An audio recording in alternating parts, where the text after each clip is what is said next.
ونستغفره ونستهديه ونعوذ بالله من شرور أنفسنا ومن سيئات أعمالنا من يهد الله فلا مضل له ومن يضلل فلا هادي له ولا حول ولا قوة إلا بالله العلي العظيم وأشهد أن لا إله إلا الله وحده لا شريك له وأشهد أن محمدا عبده ورسوله وصفوته من خلقه وحبيبه قد بلغ الرسالة وأدى الأمانة ونصح الأمة وكشف الغمة وجاهد في سبيل دينه حتى أتاه اليقين فاللهم اجزه عنا وعن والدينا وعن الإسلام والمسلمين خير ما جزيت به نبيا عن قومه ورسولا عن أمته.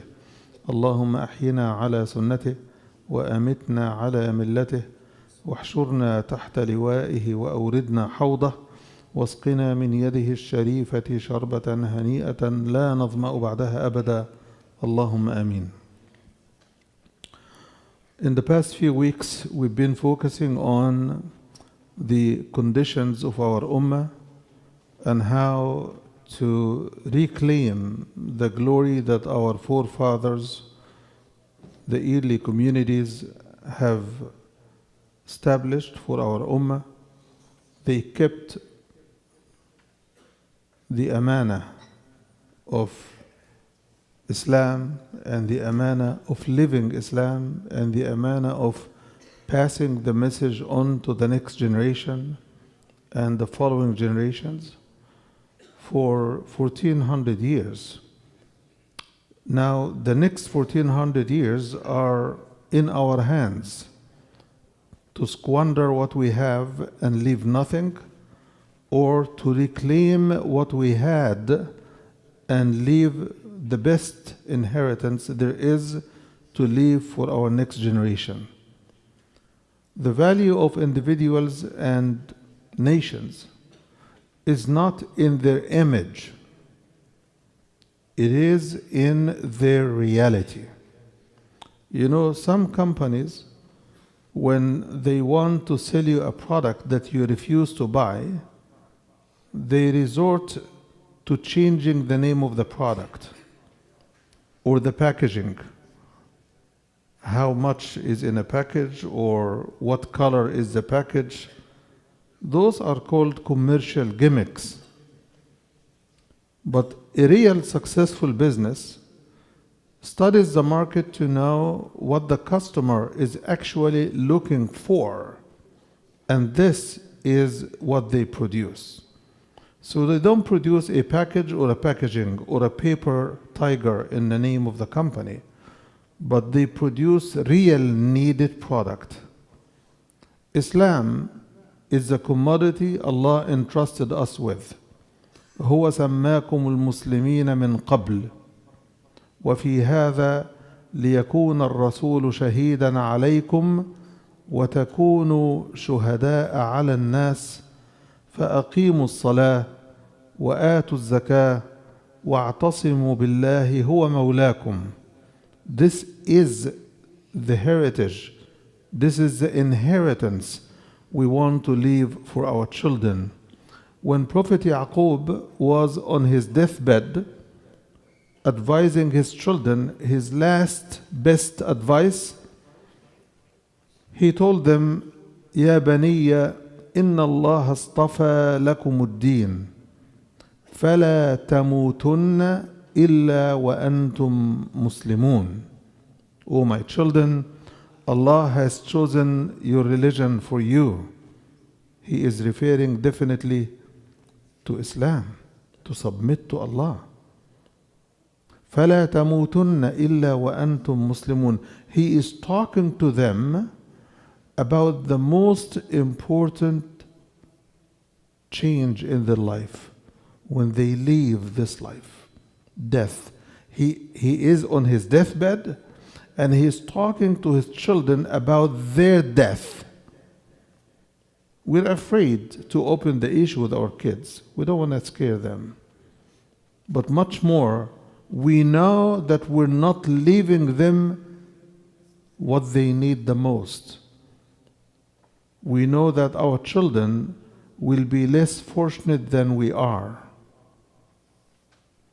Psychologists would tell you, if you teach all what you know, which is not the whole of Islam, if you leave all what you know, if you teach it to your children or your students for that matter, just in few years, they will only hold on, if they are brilliant, to 40 to 55% of what you taught them.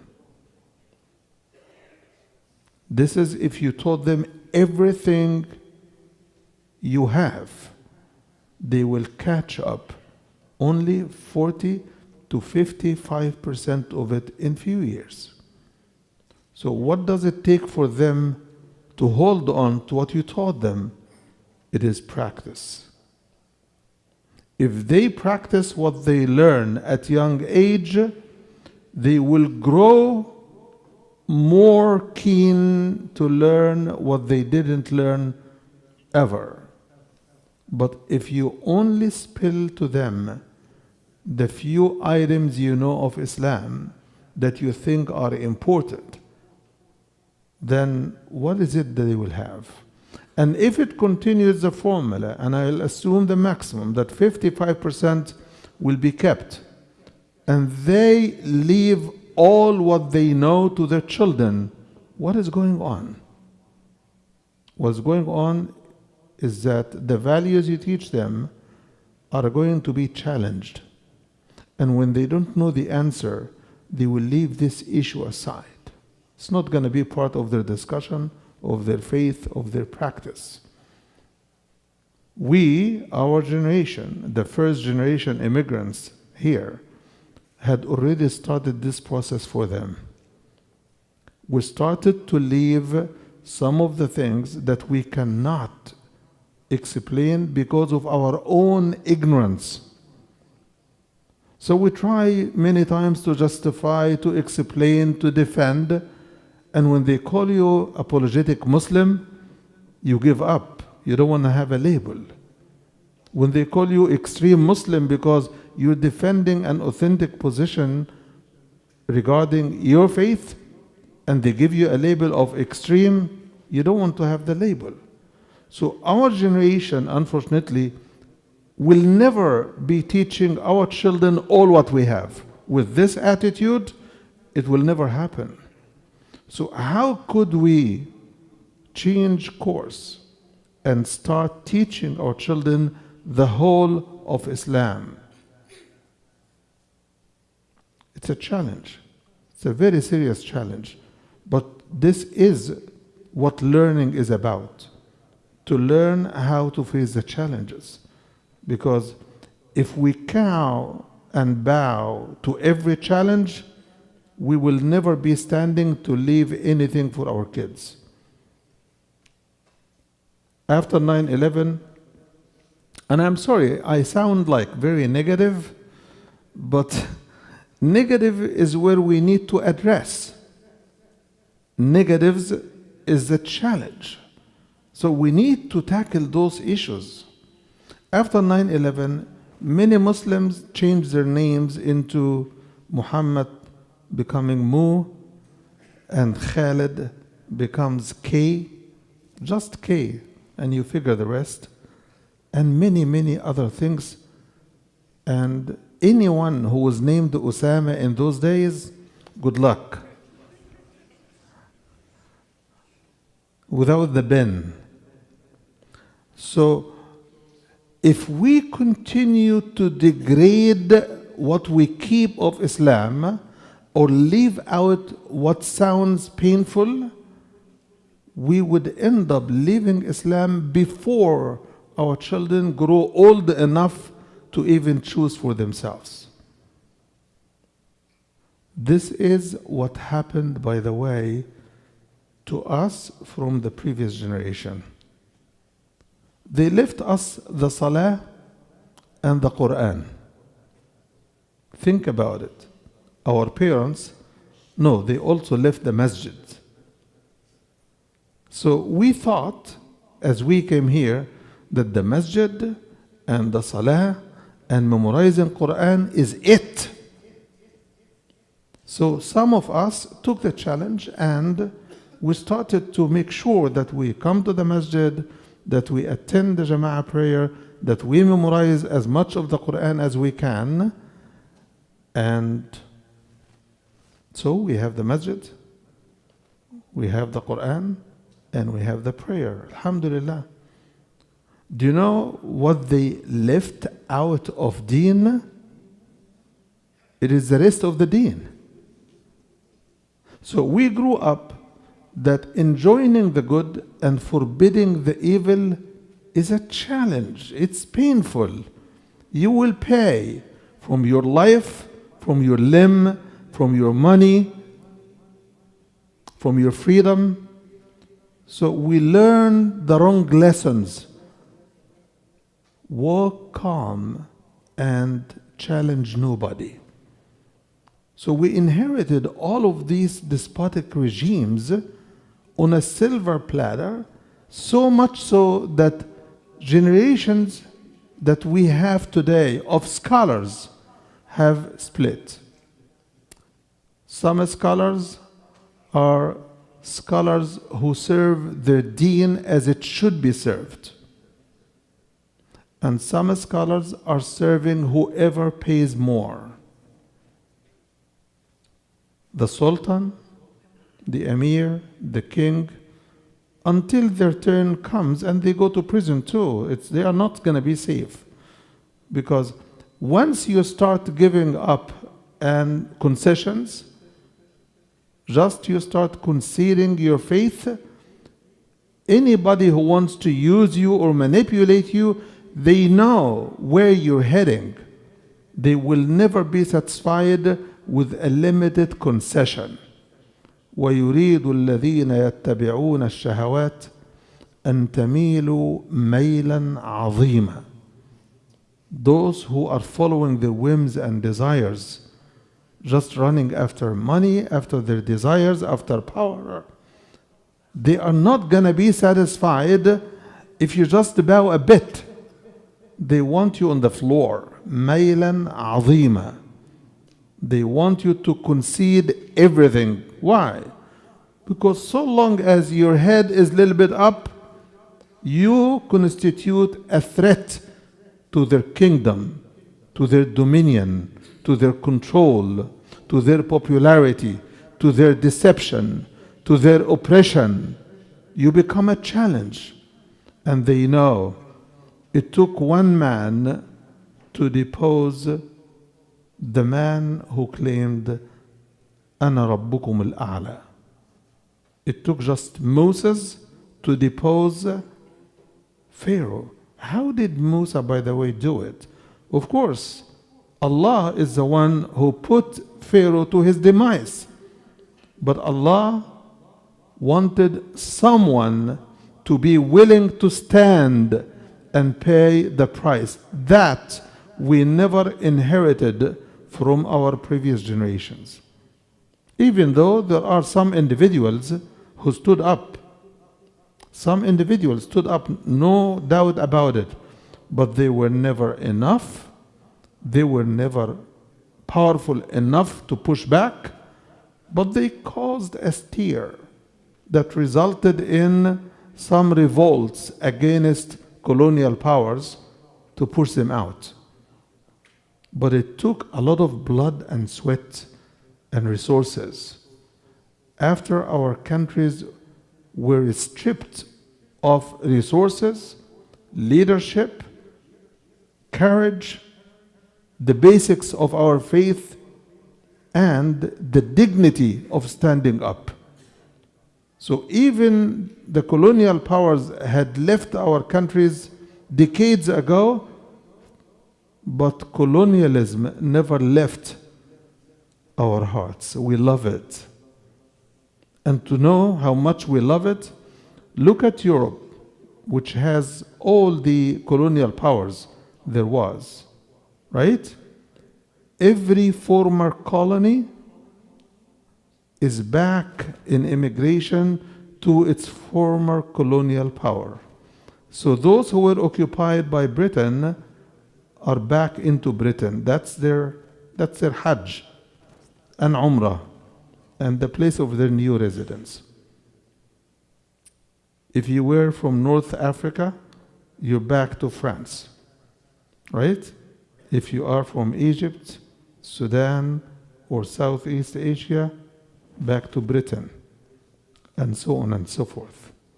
Even recently, when we witnessed the so-called Arab Spring in Libya, Italy also had a say as to what should happen. This is my former colony, and many Libyans are preferring Italy as a mediator for their disputes over any other power, because it's a colonial power, we know.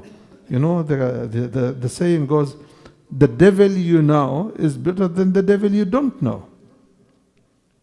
So we got so much attached to our former colonial powers, and instead of learning the lesson of uniting together to be able to push back and craft our own destiny and encourage the next generation to be free. No, we still are linking our livelihood and our resources and our plans for our own future to what the former colonial power wants us to do.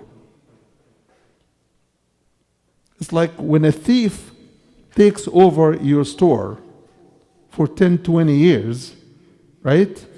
And then the law gives you the store. And then you say, but I want to appoint him as a manager. I want that thief to be the manager of the store. As laughable as it is, that is our reality. We need to love freedom. We need to love our faith. We need to love and appreciate the book that Allah sent to us and value this book the way it should be valued. But so long as we are looking at the book and we find challenges, it's talking about inheritance. The women, in some cases, inherit half the man. We cannot be loud about it in the Western society, so we have to hide it. We need to hide this. Some people say this. We don't want to tell the former or current colonial powers that we don't like you using our countries for a colony. We don't like you spreading your forces over our resources, because we believe we are weak. And so long as we accept to be further weaker than we should be, we will be weaker than we actually are. Allah subhanahu wa ta'ala tells us in the Quran, وَنُرِيدُ أَن نَمُنَّ عَلَى الَّذِينَ اسْتُضْعِفُوا. And we want to bless and empower those who were manipulated and rendered helpless, meaning by others. But where do you find it in the Quran? وَنُرِيدُ أَن نَمُنَّ عَلَى الَّذِينَ اسْتَضْعَفُوا, who made themselves helpless, who made themselves open for manipulation. Malik bin Nabi used to say that the problem is not in the colonial power. The problem is in our readiness and openness and acceptance. He didn't live to see what we're doing today. It's way beyond all of that. But he says our openness and acceptance to be colonialized. Al-Qabiliyya lil-Istimar.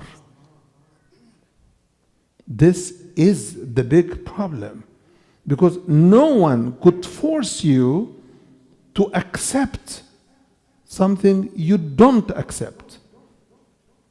Indignity should never be acceptable to anyone who feels that his dignity is him. It's you, it's me, it's us. Who are we without dignity? Umar ibn al-Khattab used to tell us what does it take to live with dignity. He used to say, نحن قوم أعزنا الله بالإسلام. We, talking about the Arabs, we are an ummah that have been blessed and honored and dignified by Allah in the form of the gift of Islam. فإن اعتززنا بغيره أذلنا الله. When we seek our dignity and our honor in anyone else or anything else, Allah will humiliate us. We have been traveling between Paris and London for centuries. Then when these two were not in power, we started to travel between Moscow and Washington, and we still are, because they didn't go on for a century yet, because any colonial power, it has to go for at least 1 century. Like the Brits in Egypt, 70 years, in Indonesia, Allahu A'lam, the French in Algeria, 132 years. Brothers, this is more than 1 generation. This is more than 1 generation. The only way we can live with dignity if we love our dignity and appreciate it. But what do we love instead? We love what Allah said we love. كلا بل لا تطعمون اليتيم وتحبون المال حبا جما وتأكلون التراث أكلا لما. We love to fill our tummy and our pockets. And if this is all what matters for us, then we are as low as those items are, even on the Maslow scale of human needs, if you know what this is. So when we focus on what is minimum, you get less than the minimum. If you aim high, maybe you get half the way, 2/3 of the way, but you will get high. You will get higher of what you need and what you want. So we need at least our generation to recognize what is important. This is number 1. Number 2, to live the whole of our faith as much as Allah gives us of opportunities. Don't minimize what you do and ask Allah to give you the maximum. Being efficient American businessman doesn't work well with Allah. Capitalism teaches us that you maximize your profit, minimize your expenses, and this is the definition of what? Efficiency. Don't be an efficient Muslim. Efficient Muslims are so many. وَلَكِنَّكُمْ غُثَاءٌ كَغُثَاءِ السَّيْلِ. They want to do the minimum and they want Allah to give them the maximum. Capitalism does not work in the spiritual realm. It only works in business. And it's not fair, as you know, what we live and what we see. But that's not the discussion. The point here is we need to go beyond wanting Allah to give us all what He promised, His best of people, His best of those who submit to Him all the time, and we only submit to Him when it is convenient, when it is easy, when it is cheap or for free. So brothers and sisters, we need to change the paradigm of how we look at Islam. We need to change how we think of Islam. Yes, Allah is Kareem, Subhanahu. He is generous. And He definitely always gives us more than what we deserve. But if we start playing the game of efficiency in the spiritual realm, Allah is fully aware of what we're doing. He's not going to give us more than we put effort for, and I'm not making a claim on His behalf. He said, وَأَن لَيْسَ لِلْإِنسَانِ إِلَّا مَا سَعَى. He said the rule. Man will never get except what man earns. We have to earn our dignity that we can only ask Allah for. Go east, go west, go north, go south. Nobody can reclaim for us the dignity our ummah has lost over centuries. We have to love ourselves. We have to love our dignity. And we have to love our children that we want to save them. I just told you, Yaqub on his deathbed was not worried about houses or sheep or cows or camels, or of which he had many. They were running in the fields in thousands. So he had a lot of wealth in terms of animals and land, cultivations.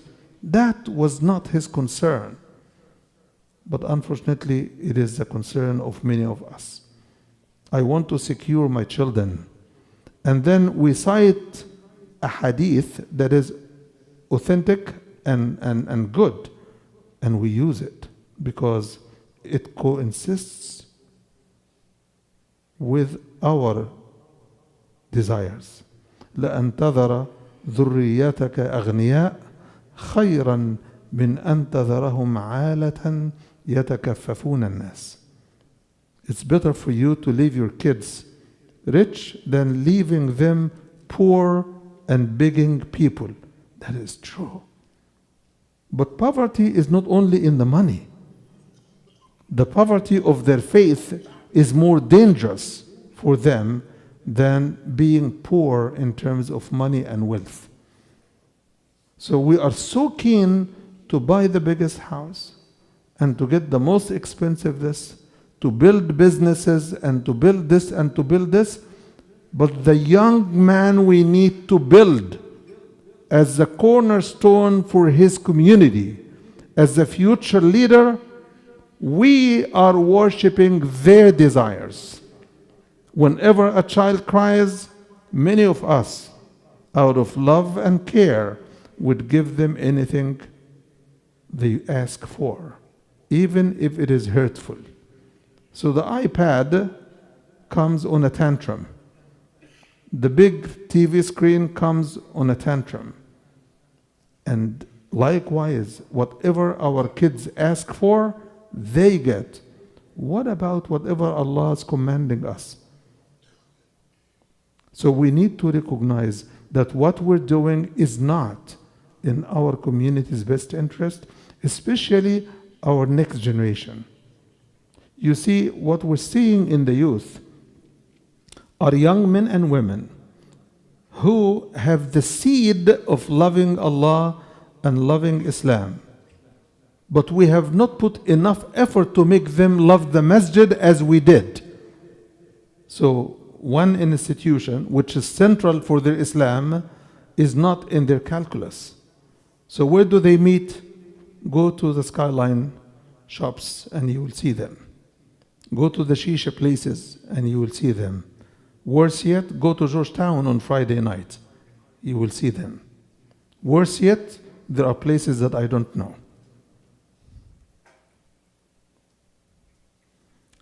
So when we let our children go down into the path of their own destruction, what do we think is going to happen to their children? Then we say, no, they are responsible. And some of us play the excuse of Nuh, the Nuh excuse. Nuh was not able to bring his son to Islam. Who am I to force my children to be accepting Islam? Who am I? And some go further to say, لا إكراه في الدين. You cannot force your child to accept Allah. Nice argument, but false one. It's just an argument to let me put my head on the pillow at night and feel no responsibility. I have no qualm with my conscience, because my conscience is asleep all the day and all the night, so there is no worry about me waking up at night thinking about my children, their future, their school, their education. So brothers and sisters, we, the adults of our community, must change how we perceive Islam. This is the answer. So those of us who have lived to think that all what Islam is asking of me is to come to the Friday prayer, which alhamdulillah that we do, right? But as much as you say alhamdulillah for what Allah enabled you to do, you need to think of what you're not doing. Where are our children as we are sitting here? We have one of our children who grew up here, who is launching a petition by the Muslims and others to request Fairfax County Public School and Arlington County Public Schools to designate the Eid days for our children as official holidays. Are you willing to sign? How about if you don't have children? Will you sign? I can't hear you. Do you know what happens when you do not sign? Do you know? Or you don't know, it seems. Do you know what happens? Your children will never be able to respect your call for them to pray in school, or to say that they are Muslims, or to keep their hijab on. Because one of the major identity issue is pushed under the rug. On the Eid days, our children are required to attend exams of all things during the Eid. Everybody else, no. Their days are off. Because they fought the fight that we don't want to get engaged in. It is about time that we start moving with items that matter and affect our children. Before you're able to get your child to the masjid, you have to secure him as a Muslim wherever he goes. The girl that was killed in close to Adam Center last Ramadan was just going with her friends to buy suhoor. She invited her friends for suhoor. May Allah bless her soul. May Allah bless her family for raising her as a Muslim. And what happened? A xenophobic guy who doesn't like Muslims caught up with her when her friends ran away because he threatened them with his car, and he killed her. It was gruesome. We need our children to have at least the safety to walk in the street proud and safe. And when we see our children being run like this, then we must feel guilty somehow. I know that you're not her father, but her father alone cannot protect his girl alone. But his father, with all of you as uncles, should be able to protect all Muslim children. Let us move on to build a different and a better future for Islam and for our children. They will be the Islam of tomorrow. May Allah subhanahu wa ta'ala give us the right understanding of what our faith is about.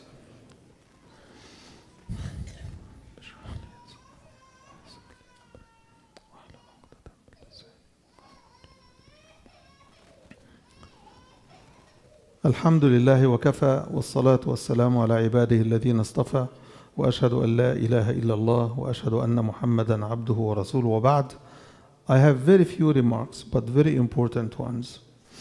Number one, we all know what is going on with our Rohingya brothers and Muslims in Myanmar. Al-Hijrah is hosting a major fundraising in your name at your own expense tomorrow. It's hosting Helping Hand, ICNA fundraising for the Rohingya, and they are doing the same with other Islamic centers around the area. We want to show Allah the best of us.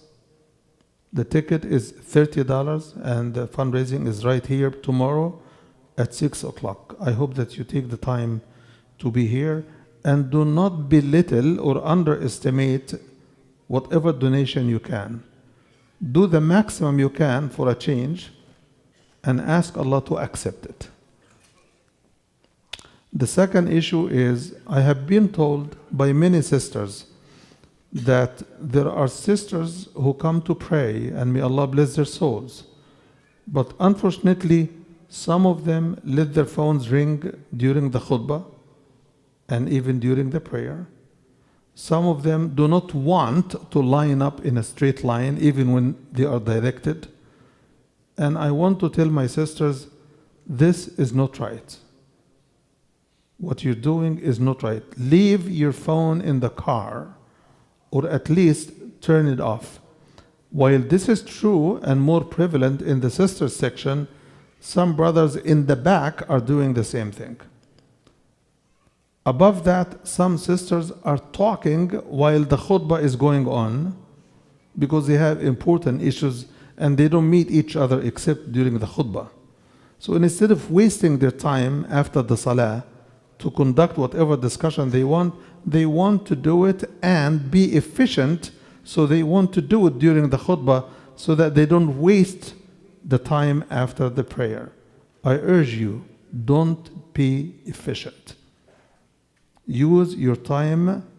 There is a duty for every place and there is a duty for every time. When we are in the masjid, we are all obliged to Allah to respect His rule and to be humble when we are directed. اللهم اهدنا فيمن هديت وعافنا فيمن عافيت وتولنا فيمن توليت وقنا واصرف عنا شر ما قضيت اللهم اقسم لنا من خشيتك ما تحول به بيننا وبين معصيتك ومن طاعتك ما تبلغنا به جنتك ومن اليقين ما تهون به علينا مصائب الدنيا ومتعنا اللهم بأسماعنا وأبصارنا وقوتنا ما أحييتنا واجعله الوارث منا واجعل ثأرنا على من ظلمنا ولا تجعل مصيبتنا في ديننا ولا تجعل الدنيا أكبر همنا ولا مبلغ علمنا ولا إلى النار مصيرنا وإذا أردت بقومنا فتنة فنجنا منها يا مولانا غير خزايا ولا مفتونين ولا مبدلين ولا مغيرين اللهم اغفر لنا ذنوبنا وإسرافنا في أمرنا وثبت أقدامنا وانصرنا على القوم الكافرين اللهم انصر عبادك المجاهدين في كل مكان